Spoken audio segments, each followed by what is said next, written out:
14,47,516 वर्ग किलोमीटर में फैला एक छोटा सा देश, जहां लगभग उसी की संख्या के बराबर के लोग सड़कों पर उतरे और बहुत बड़ा आंदोलन बन गया। तस्वीर इतिहास की किताबों में लिखी क्रांति की याद दिलाती है। वह जमाना कुछ और था, लेकिन भारत के पड़ोसी देश नेपाल में हो रहे ये प्रदर्शन पूरी तरह से नई पीढ़ी का है, युवाओं का है।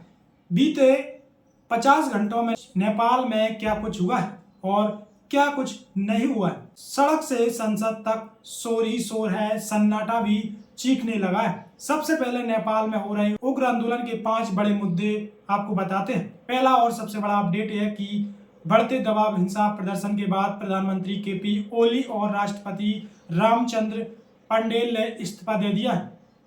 केपी ओली का इस्तीफा भी प्रदर्शनकारियों की एक शर्त में से एक था। दूसरा, सोशल मीडिया पर लगा बैन हटा लिया गया। परसों रात इमरजेंसी कैबिनेट बैठक के बाद सरकार ने फेसबुक, इंस्टाग्राम, व्हाट्सएप, एक्स समेत 26 प्लेटफॉर्म पर लगाए गए बैन को वापस ले लिया गया। प्रदर्शनकारियों की मुख्य मांग थी।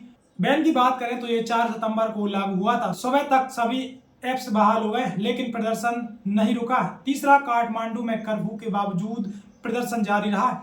युवाओं ने संसद भवन समेत कई राजकीय इमारतों में आग लगा दी।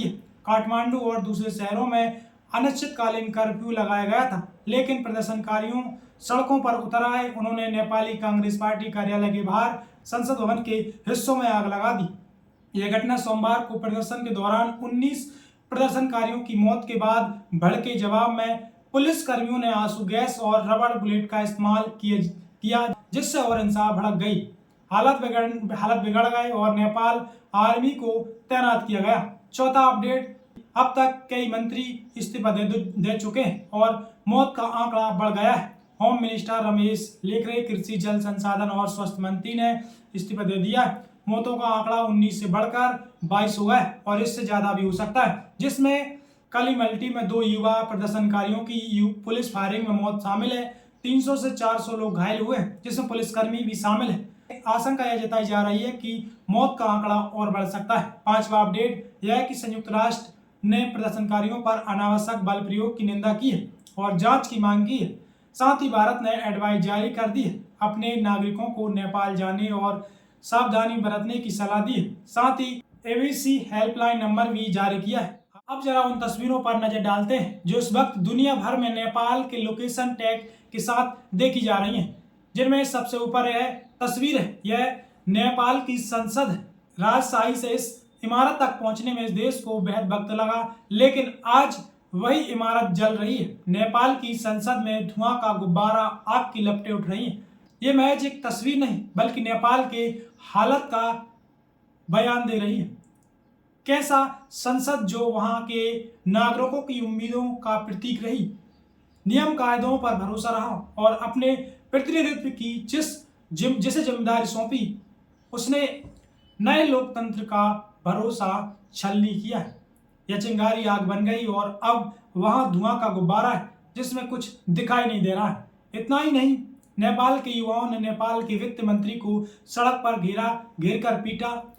मिली रिपोर्ट के मुताबिक नेपाल के प्रधानमंत्री ओली के घर पर भी प्रदर्शनकारियों ने हमला किया और आग लगा दी, जिसके बाद उन्होंने अपने पद से इस्तीफा दे देना पड़ा। और इसी बीच प्रदर्शनकारियों ने काठमांडू में नेपाल के पूर्व प्रधानमंत्री झलनाथ के घर पर भी आग लगा दी। बताया गया कि आगजनी में उनकी पत्नी जो घर पर थी, रवि लक्ष्मी, जिंदा जल गई और उनकी मौत हो गई। इसी के साथ नेपाल के पूर्व प्रधानमंत्री पुष्प कमल दहन, गृह मंत्री और कांग्रेस पार्टी दफ्तर पर भी तोड़फोड़ की गई। प्रधानमंत्री केपी ओली के प्रधानमंत्री पद से इस्तीफा देने के बाद नेपाल में हिंसक विरोध प्रदर्शन और भी घातक हो गए। प्रदर्शन कर रहे युवाओं हाथ में तख्तियां देखी जा सकती हैं, जिन पर लिखा था unban social media, shutter down corruption, note social media. कुछ जगहों पर युवाओं और पुलिस के बीच झड़प भी हुई, जहां युवाओं पर टीयर गैस और पानी की बौछारें की गई। प्रदर्शनकारी युवा कह रहे थे, हमें आजादी चाहिए, पारदर्शिता चाहिए और ऐसा भविष्य चाहिए जहां भ्रष्टाचार और परिवारवाद ना हो। लेकिन नेपाल में यह हिंसा शुरू कहां से हुई, इसकी क्या वजह थी, आपको विस्तार से बताते हैं। नेपाल में 4 सितंबर को लगाया गया सोशल मीडिया बैन था, लेकिन यह प्रदर्शन नेपाल सरकार में भ्रष्टाचार, भाई भतीजावाद और खराब शासन के खिलाफ गहरी नाराजगी का नतीजा था। इन प्रोटेस्ट में युवा प्रदर्शनकारी, जो मुख्य रूप से 13 से 28 साल की उम्र के रहे होंगे, हामी नेपाल जैसे संगठनों के बिना औपचारिकता नेतृत्व के सड़कों पर उतरे। यह विरोध प्रदर्शन सिर्फ सोशल मीडिया को लेकर नई पीढ़ी की दीवानगी नहीं है। यह उनके हक, उनकी अभिव्यक्ति, उनकी आज़ादी और धीरे धीरे नज़रअंदाज हो रहे युवाओं की नाराजगी थी। इसी से सभी प्रदर्शनकारियों की मांग पर गौर किया जाए तो पहला था सोशल मीडिया से बैन हटाना, सरकार के लगाए गए बैन को तुरंत खत्म करना, क्योंकि इसे अभिव्यक्ति की स्वतंत्रता पर हमला माना जा रहा था। यह मांग सबसे प्रमुख थी और सरकार ने 8 सितंबर की रात को इसे मान लिया। भ्रष्टाचार के खिलाफ कड़ी कार्रवाई और प्रदर्शनकारियों की मांग है कि भ्रष्ट नेताओं और अधिकारियों के खिलाफ जांच, सजा और संपत्ति जब्त की जाए। प्रदर्शनकारी टैक्स के दुरुपयोग और नेताओं के लग्जरी जीवन पर गुस्से में है। प्रधानमंत्री केपी ओली का इस्तीफा ओली सरकार को भ्रष्ट और अक्षम बताते हुए उनका तुरंत इस्तीफा मांगा गया था। यह शर्त पूरी हो चुकी है। शासन में पारदर्शिता और जवाबदेही उनकी एक और मांग थी। कानून का शासन, निष्पक्षता, न्याय और भाई भतीजावाद का अंत हो। युवा आर्थिक अवसरों की कमी और वादों पर अमल न होने की वजह से भड़के हुए। इसके साथ ही हिंसा की स्वतंत्र जांच भी उनकी एक मांग है। प्रदर्शन के दौरान पुलिस की गोलीबारी में हुई मौतों की यूएन जैसी अंतर्राष्ट्रीय संस्थाओं द्वारा निष्पक्ष जांच और दोषियों पर कार्रवाई। यह प्रदर्शन काठमांडू, पोरखा, विराटनगर जैसे शहरों में फैले और कर्फ्यू के बावजूद जारी है। नेपाल के इस प्रदर्शन ने बांग्लादेश और श्रीलंका की यादें जहन में ताज़ा कर दी। जियोपॉलिटिक्स पर नजर रखने वाले विशेषज्ञ मानते हैं दक्षिण एशिया के इस इलाके में युवाओं की संख्या बेहद ज़्यादा है, लेकिन आखिर सरकार देश के युवाओं को नज़रअंदाज कर रही है और यही समानता है बांग्लादेश, श्रीलंका और नेपाल में भड़के हिंसक आंदोलन की, जिनमें बड़ी तादाद में नौजवान शामिल हुए। नेपाल के युवाओं के पास भी रोजगार अवसर न होने के बराबर है। इसलिए यह गुस्सा सिर्फ सोशल मीडिया नहीं बल्कि भ्रष्टाचार पर भी था, सरकार की नाकामी पर भी। नेपाल जैसे देश ने राजशाही से लोकतंत्र की तरफ कदम बढ़ाए। फिलहाल स्थिति है कि काठमांडू के आधे हिस्से पर नेपाल की सेना ने नियंत्रण कर लिया है। वीआईपी इलाकों में बड़ी संख्या में सुरक्षा बलों की तैनाती की गई।